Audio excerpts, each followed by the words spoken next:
Quórum América. La actualidad del continente será llevada a ustedes por Hermógenes Nagles. Una mirada, varias opiniones. Quórum América, por el canal 57.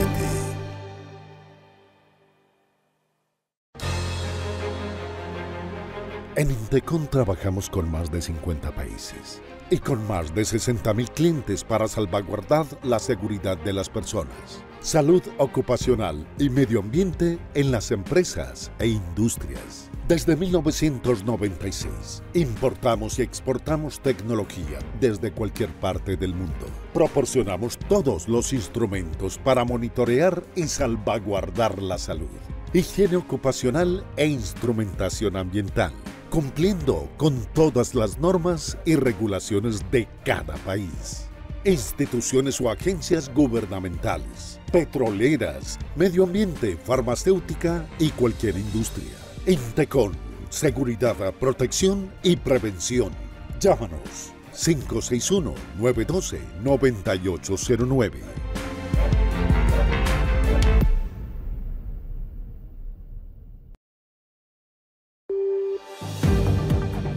Bienvenidos a Quórum América en el canal 57 de Miami, la televisión que va contigo. Hoy nuestro director Hermógenes Nagles está de viaje por el viejo continente. Los saluda Grupo Peña y nuestro invitado especial hoy es Francisco Santos, ex vicepresidente de la República de Colombia, ex embajador en Washington, un hombre de opinión, ahora muy dedicado a la academia, pero también a la opinión. Y el tema que ponemos hoy sobre la mesa desde Canal 57 es: ¿existe acaso una tendencia hacia la izquierdización del continente sudamericano? ¿Está avanzando la izquierda? Francisco, bienvenido. Hola Adolfo, muchas gracias y qué placer poder estar en este espacio. Yo diría que sí, pero diría que sí porque la izquierda ha sido mucho más disciplinada en la creación de una narrativa en la que desvirtúa la democracia, desvirtúa las libertades, criminaliza al sector privado, convierte los problemas de la democracia los maximiza como si fueran un caos. Le doy un ejemplo que me parece que es importante. En las primarias en Colombia, el partido del candidato Gustavo Petro, cuando habían 6 o 7 candidatos, entre otros su candidata a la vicepresidencia, les preguntaron a los 7 candidatos si creían que en Colombia había democracia. 6 de ellos dijeron que no. Y estaban en una elección, o sea, y resulta que los jóvenes dicen: ay, sí, no hay democracia. Hombre, por Dios, que se deberían ir a Venezuela para que entendieran lo que es no vivir en democracia, lo que es vivir en ese terror, o que se deberían ir a Nicaragua o a Cuba para que vean lo que verdaderamente no es una democracia, pero crearon una narrativa. Y esa narrativa hoy la han logrado meter. Y la derecha, digámoslo así, el centro derecha o el mismo centro, no tienen narrativa en la que planteen ciertamente los avances que hemos tenido, los problemas y cómo solucionarlos a través de digámoslo así, de un proceso institucional democrático en el que las libertades son fundamentales. Por eso es que hoy vemos ese, digamos, giro a la izquierda, porque perdimos la batalla de la narrativa. Pero entonces, dice Francisco Santos, no sería un problema de Colombia solamente, sino que es como una tendencia global muy marcada. Mírelo de Chile. Del continente, ¿no? Edulfo, mírelo de Chile. Chile era el país que estaba a punto de ser ya uno de los países, el primer país desarrollado de América Latina, y tienen un presidente del Partido Comunista. Obvio, eso se creó con un elemento, digámoslo, disruptor. Esas protestas de 2019 fueron organizadas. Eso no fue un estallido social.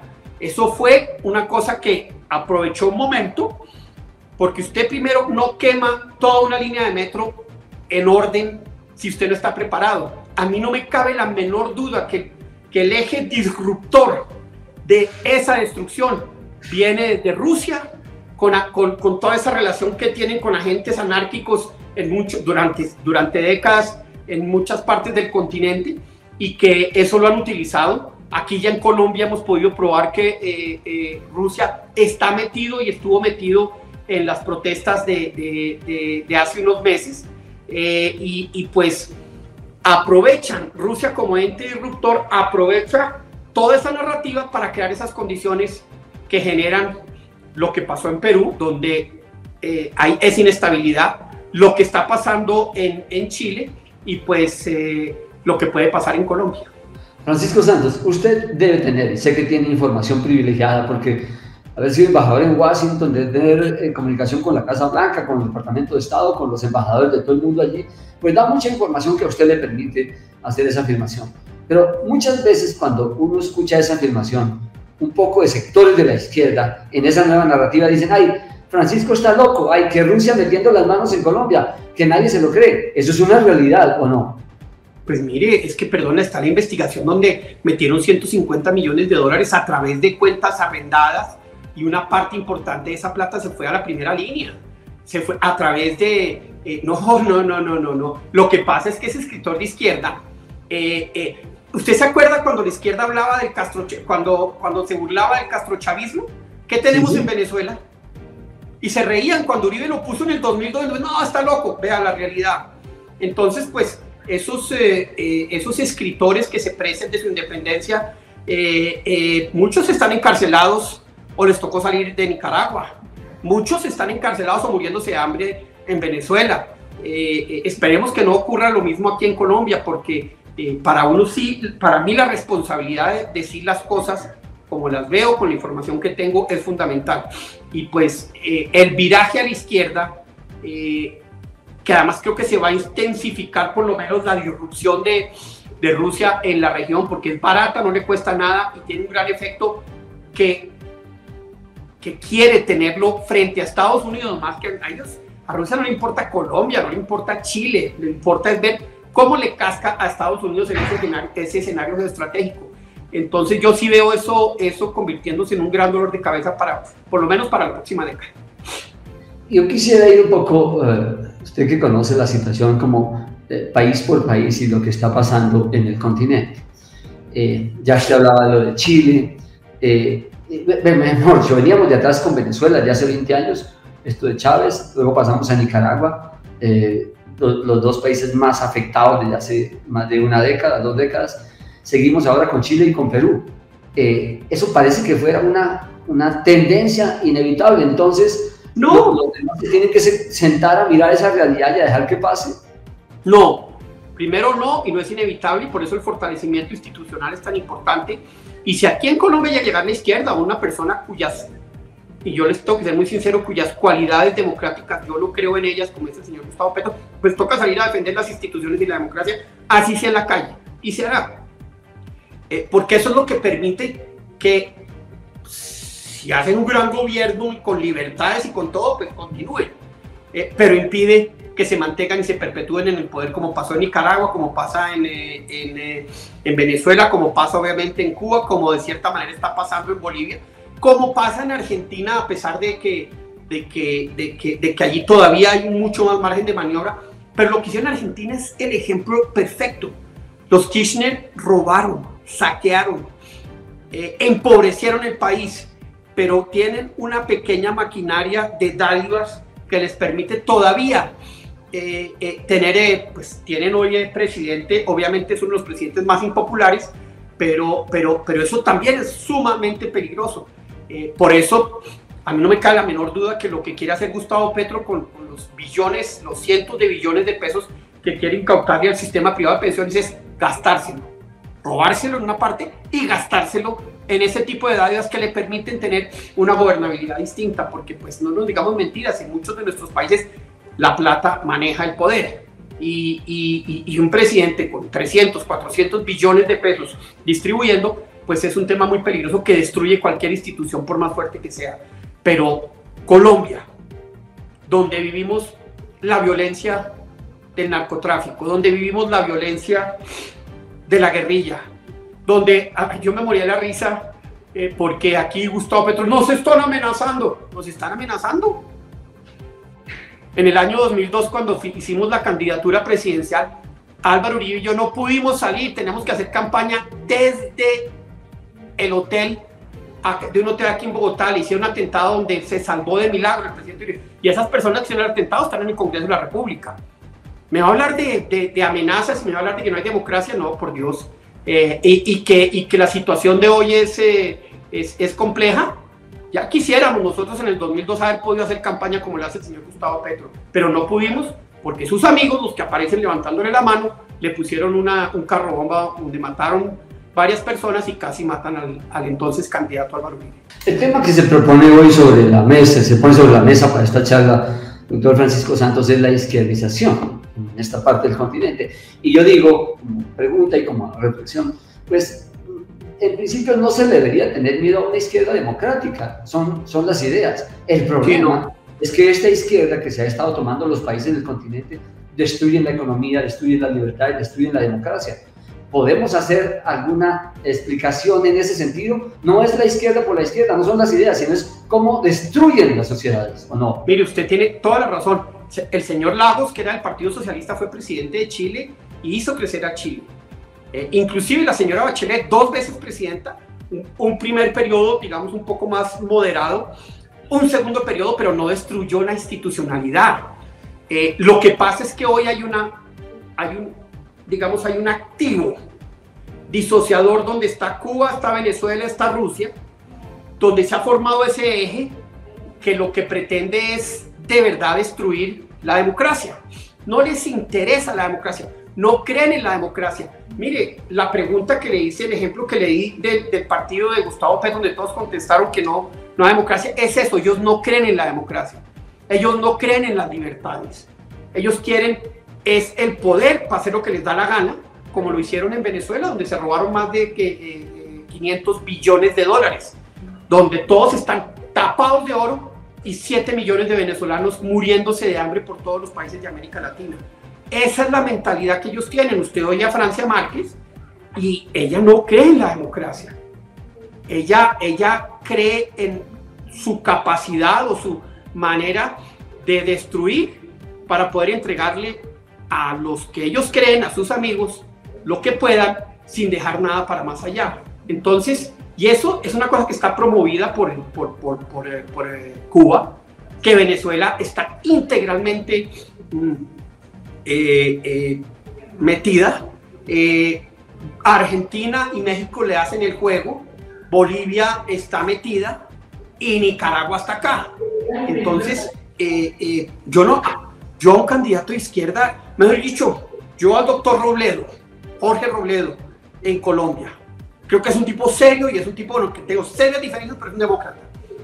No puedo decir eso del candidato hoy, de la izquierda. Y me parece que usted pega en la pepa. La izquierda populista de hoy quiere acabar con la democracia y con las libertades. Pues usted ve, por ejemplo, doctor Francisco Santos, para poner también, fortalecer este criterio, este concepto de la izquierda a la que no se le debería tener miedo. Usted ve, por ejemplo, la alternación de los partidos en España, por ejemplo.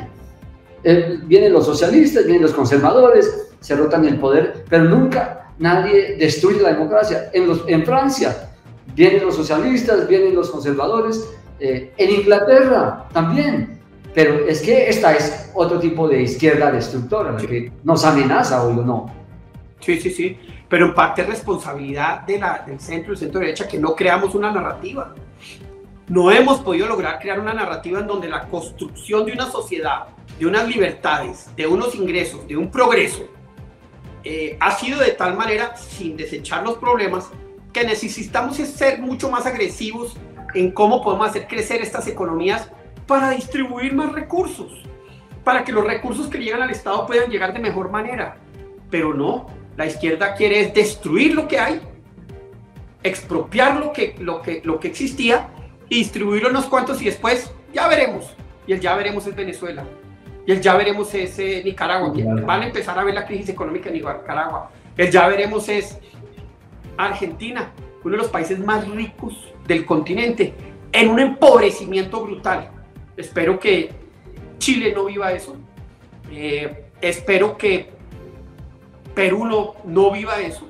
Y obviamente lo que tengo claro es que si eso es lo que pretende hacer el pacto histórico, pues nos veremos en las calles.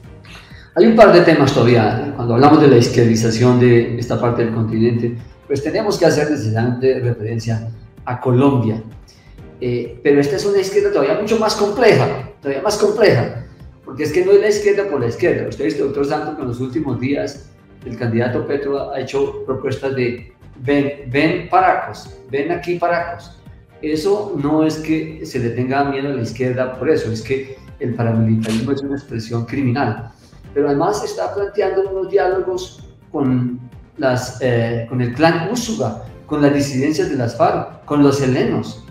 Digo, doctor Francisco Santos, si el presidente Juan Manuel Santos se le fueron 8 años haciendo un proceso con las FARC, que a lo mejor había que hacerlo, pero no le alcanzó el tiempo y eso le quedó a la mitad y no le quedó tan bien, imagínense lo que sería abrir 4 frentes o 5 frentes de negociar con los paracos, con los narcotraficantes, con los helenos, con las disidencias. ¿Qué tipo de sociedad de izquierda sería esa cuando se le mete ese componente, doctor Santos? Edulfo, el proceso de paz de Colombia había que hacerlo. El problema fue cómo se hizo. El presidente Santos, en vez de hacer un proceso que incluyera a toda la sociedad, excluyó a la mitad de la sociedad. Hizo un proyecto personal para obtener el Nobel y por eso se dieron tantos problemas en la ejecución, se dio tanta celeridad en temas que quedaron mal hechos, como la JEP, como muchas otras cosas, porque no incluyeron a la mitad de Colombia que era escéptica y que había que convencerla a través de tenerlo involucrado. Entonces ese proceso lo que deja es disidencias de las FARC, segunda Marquetalia y 200.000 hectáreas de coca que le dieron tremendo poder al clan Úsuga, a todos los clanes de narcotráfico, paramilitares, que hoy están causando tanto daño. Frente a lo que usted me dice del señor Petro, mire, AMLO, el presidente de México, tiene una de estas que dice abrazos y no balazos. Hoy México está en el peor momento de violencia de su historia. La diferencia frente al tema de violencia hace 3 años es dramática. Lo que le espera a Colombia con esa política de vengan, vengan, vengan, porque al criminal, y en eso incluyo al ELN metido en narcotráfico hasta acá, obviamente a los narcotraficantes, ese apaciguamiento le da fuerza. Y bueno, ustedes montan una cosa acá y después le crecen 5 abajo, porque la debilidad del Estado lo único que hace es fomentar el crecimiento, y eso lo demostró el presidente Santos durante su gobierno. Fomenta el crecimiento de la ilegalidad y la industria ilegal del narcotráfico, que hoy es la gran generadora de violencia, está más fuerte que nunca por cuenta de esos 8 años del presidente Santos. Entonces, un poco como para hacer claridad, el problema no es la izquierda por sí, la izquierda no son las ideas de izquierda, el problema es que a la izquierda se le mezcle esa capacidad de meter todo lo que quepa, inclusive los criminales, en algo que, como el ejemplo que usted pone en México, pues eso no terminará bien. No termina bien. Y lo que pasa es que hay una diferencia entre una izquierda institucional que cree en las instituciones y una izquierda populista como lo es yo todavía no he podido encuadrar la de Chile. Yo creo que Boric es mucho más institucional y demócrata que Petro. Ha permitido, digamos, el juego democrático, no ha querido violentarlo como lo violentó Evo, como lo violentaron los Kirchner, como lo violentó obviamente Chávez y Maduro, como lo violentó Ortega y como lo violentaron durante 60 años los Castro y ahora el señor Díaz-Canel. Ese patrón institucional de hombre, yo gano con unas ideas distintas, pero me ciño a una constitución, me ciño a un proceso institucional, a una separación de poderes, no les gusta.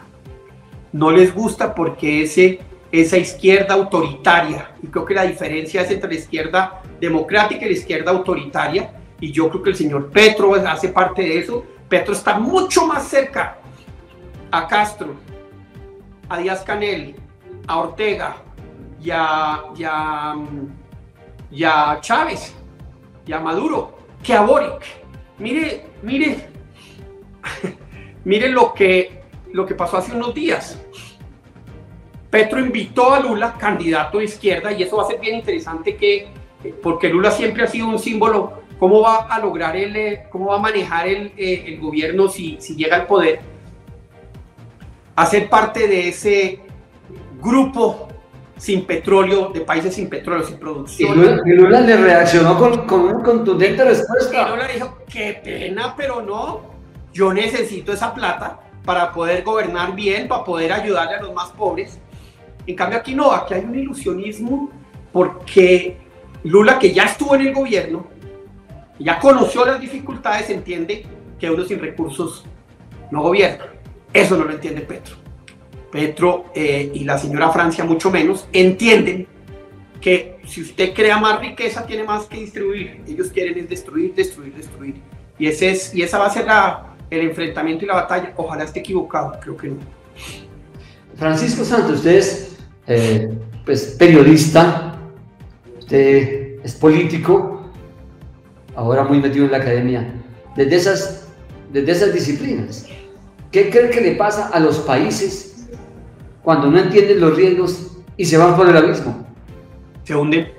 Lo de Venezuela. Venezuela es el país más rico del continente. Mire, el país más rico del continente. Yo me muero de la risa nuevamente cuando oigo a FECODE apoyar a Petro y digo, ay Dios mío, ¿sabe cuánto gana un profesor hoy de un colegio público en Venezuela? $10. $2, $3, $10 al mes. ¿Saben cuánto es la pensión de un profesor universitario? Esos que salen y esos que de las universidades públicas está entre 30 y $100. ¿Ah? Eso es absolutamente inentendible, pero es la realidad. Ellos destruyen, no crean. En Colombia hay una derecha fuerte, hay una institucionalidad de seguridad fuerte, hay un poder judicial que, a pesar de que se ha corrompido e ideologizado, sigue siendo fuerte e independiente, y creo que eso es lo que nos va a salvar de la hecatombe si llega a ganar el señor. Francisco Santos, hace algunos días, no, ya hace unos meses, unos profesores de Harvard, ahora no me acuerdo de los nombres, hicieron un texto analizando la política, y ellos hacían una gran conclusión, entre muchas otras. Antes, la democracia la destruían los golpes de Estado de los militares, derechistas, que se tomaban el poder con las armas y a veces mataban al presidente, como ocurrió en Chile con Pinochet, etc. Decían estos profesores, hoy la amenaza de las democracias corre por cuenta de los líderes populistas y autoritarios. Autoritarismo y populismo son los nuevos verdugos de la democracia en Occidente hoy. ¿Cómo ve esa afirmación? No, es totalmente claro, y creo que el mundo se está polarizando en eso, en populismo, autoritarismo y democracia y libertad. Usted ve el eje China-Rusia y usted ve el eje Europa-Estados Unidos, y Colombia tiene que tomar esa decisión, y creo que en estas elecciones empezamos a caminar en un sentido u otro. Lo que pasa es que sí existen mecanismos en Colombia, y repito, son muy fuertes, para evitar que una elección democrática, que nos pase lo que pasó en Venezuela, donde eligen una persona y esa persona utiliza después la democracia para destruirla. Aquí hay que evitar a toda costa que eso pase. Pero sí, el mundo cada vez está viendo una división más clara entre autoritarismo, dictadura y democracia y libertad. Porque el autoritarismo es el mal uso de la democracia. La dictadura, como es Nicaragua, como es Venezuela, es otra cosa. Pero sí cada vez se ve ese patrón muy claro de definición de los dos, digamos, polos de batalla geoestratégica, política, económica, ideológica de las próximas décadas. Esa tendencia populista y autoritaria, que son los verdugos de la democracia hoy, la podemos ver, por ejemplo, obviamente en Venezuela, de lejos, la podemos ver en Nicaragua, las dos, populismo y autoritarismo, y la comenzamos a ver, ya se vio en Argentina, mucho populismo. Argentina, la cuna del populismo es de Perón, pero también vamos por Chile, por Perú, pasamos por Ecuador, por Bolivia, faltaba Colombia. Sí, Colombia es la joya de la corona, pero esperemos, porque tampoco vamos a entregar los trastos, como se dice, tan pronto. Yo creo que todavía hay elementos que permiten tener alguna posibilidad de que el centro derecha gane las elecciones. No es fácil. Hay que hacer un tremendo replanteamiento. Creo que si en primera vuelta no gana el señor Petro, en segunda se le va a dificultar, y sobre todo si hay una reacción de la sociedad, pero también sabe que yo confío en la democracia colombiana, yo confío en las instituciones colombianas, y en mí van a tener una persona que va a salir a la calle a defenderlas. Cuando las quieran pisotear, ahí estaré. Cuando quieran destruirlas, ahí estaré. Cuando quieran oponiéndome con todo. Y si me toca crear un nuevo país libre, como lo hicimos después de los secuestros para defender las libertades en Colombia, pues estaremos listos a hacerlo. Pues Francisco, es que me acuerdo que una de las primeras y grandes movilizaciones que yo creo que le dio el mensaje a Uribe para llevarlo a usted a la vicepresidencia es porque usted sacó a la gente a la calle, usted sacó a la gente a manifestarse. Pero ahora lo veo, bueno, excúseme este término, lo veo mucho más cómodo en la academia y no, sí. la diplomacia, ¿o no? No, estoy muy cómodo en la academia, estoy muy cómodo en el periodismo que estoy haciendo, estoy contento, pero también tengo clarísimo que este es mi país y no me lo dejo arrebatar. Mi vida después del secuestro fue luchar por las libertades. Primero las libertades individuales con país libre, después de las libertades de todos los colombianos como vicepresidente, que las teníamos totalmente cooptadas y que usted no puede salir de Colombia. Disminuimos los secuestros de 3.000 a menos de 100 en 8 años. Se acabó el problema del secuestro, de verdad, como era esa industria en Colombia. Y ahora pues esta libertad ha ido creciendo. Y es la libertad de los venezolanos, la libertad de los nicaragüenses, la libertad de los chilenos, si se la destruyen, la libertad de los peruanos, y ni más ni menos que la libertad de los colombianos. Entonces, puedo parecer cómodo, pero yo sigo siendo un guerrero por la libertad. Francisco Santos, vuelvo desde ese escenario de la academia en la que estás ahora, desde el periodismo, que lo practicaste por años, y desde la política, un análisis. Decía al comienzo, la izquierda cambió la narrativa. La izquierda logró cambiar la narrativa y sobre esa nueva construcción del relato planteó esa propuesta política que la gente se está tragando. ¿Qué tan probable es volver por la narrativa de la institucionalidad, de la democracia, de las libertades, o fortalecerla, o crear una nueva narrativa, o qué hacer? Esa es la tarea que tiene que hacer el centro y la centro derecha en los próximos años, y difundirla y mostrarla. Los valores de la democracia, los valores de la libertad, los valores de la separación de poderes, los riesgos de todo lo demás. Es que si nosotros, mire,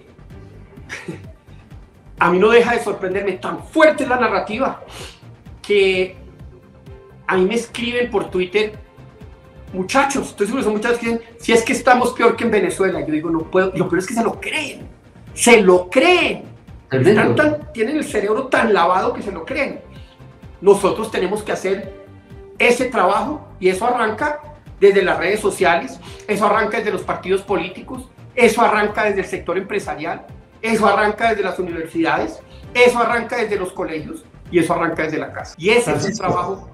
¿Quién validará la construcción de esa nueva narrativa? Porque la izquierda parece ponerse fácilmente de acuerdo en esa narrativa, pero la centro derecha y la derecha Esa es una de las grandes debilidades que tenemos. Yo llevo hablando del cuento de la narrativa varios años, y creo que es uno de los temas que hay que hacer. Pero yo confío en la democracia, yo confío en el valor de los colombianos, yo confío en el valor de quienes estamos listos a defender esta libertad, y ese proceso no va a demorar, y ese proceso va a ser muy importante, y especialmente arrancando de Colombia, que es la segunda democracia más antigua de América Latina.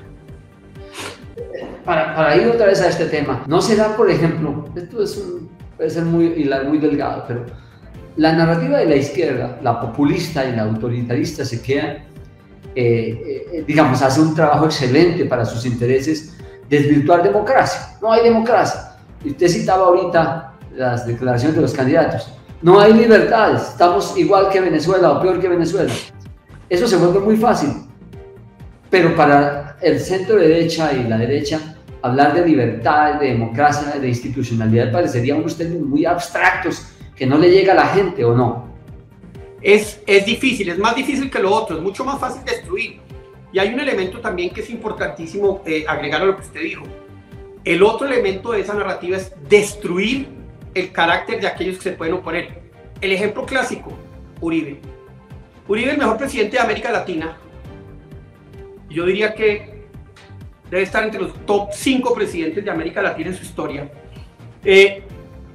Lo destruyeron y se dieron cuenta que tenían que destruir ese símbolo, y lo destruyeron.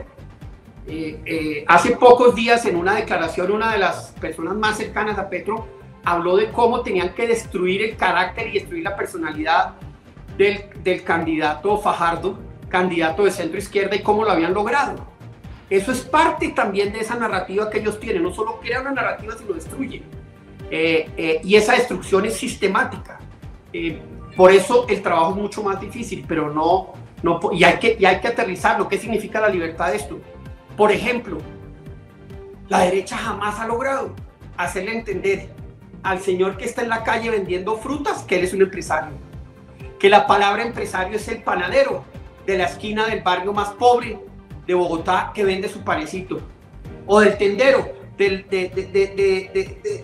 barrio más humilde en Medellín que vende su aceite, que vende el café, que son empresarios a los que se les destruye su vida cuando ese populismo llega. Entonces, sí hay espacios para empezar a entender cómo redefinimos qué es la libertad, qué es la democracia, qué es el libre comercio, qué es la economía liberal, qué son los derechos, pero también qué son las obligaciones. Yo creo que hay unos elementos en donde, le quiero ser sincero, se puede hacer un gran trabajo, pero ya estamos tarde y toca arrancar lo más pronto posible. Yo creo que nunca será tarde, Francisco, pero voy a otro punto, Francisco.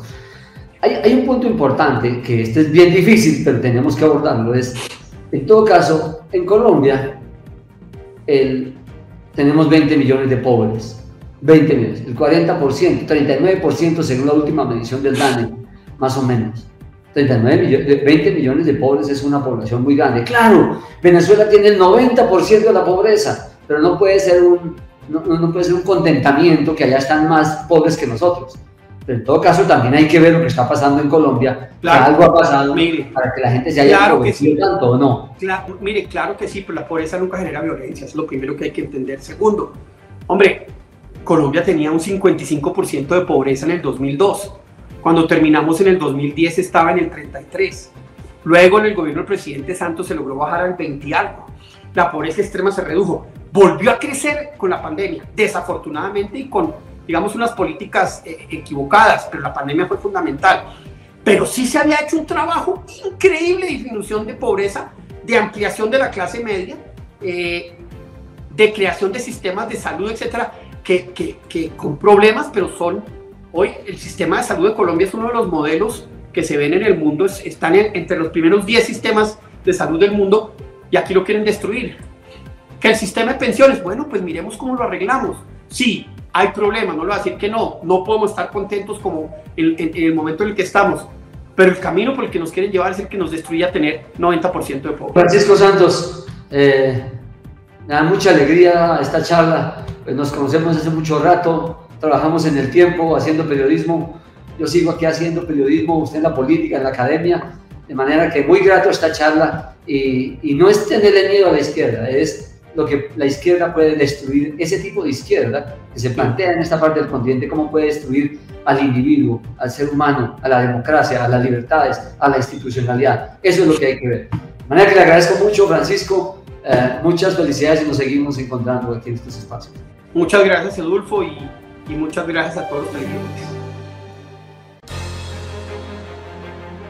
En Intecon trabajamos con más de 50 países y con más de 60.000 clientes para salvaguardar la seguridad de las personas, salud ocupacional y medio ambiente en las empresas e industrias. Desde 1996, importamos y exportamos tecnología desde cualquier parte del mundo. Proporcionamos todos los instrumentos para monitorear y salvaguardar la salud, higiene ocupacional e instrumentación ambiental, cumpliendo con todas las normas y regulaciones de cada país. Instituciones o agencias gubernamentales, petroleras, medio ambiente, farmacéutica y cualquier industria. Intecon, seguridad, protección y prevención. Llámanos 561-912-9809.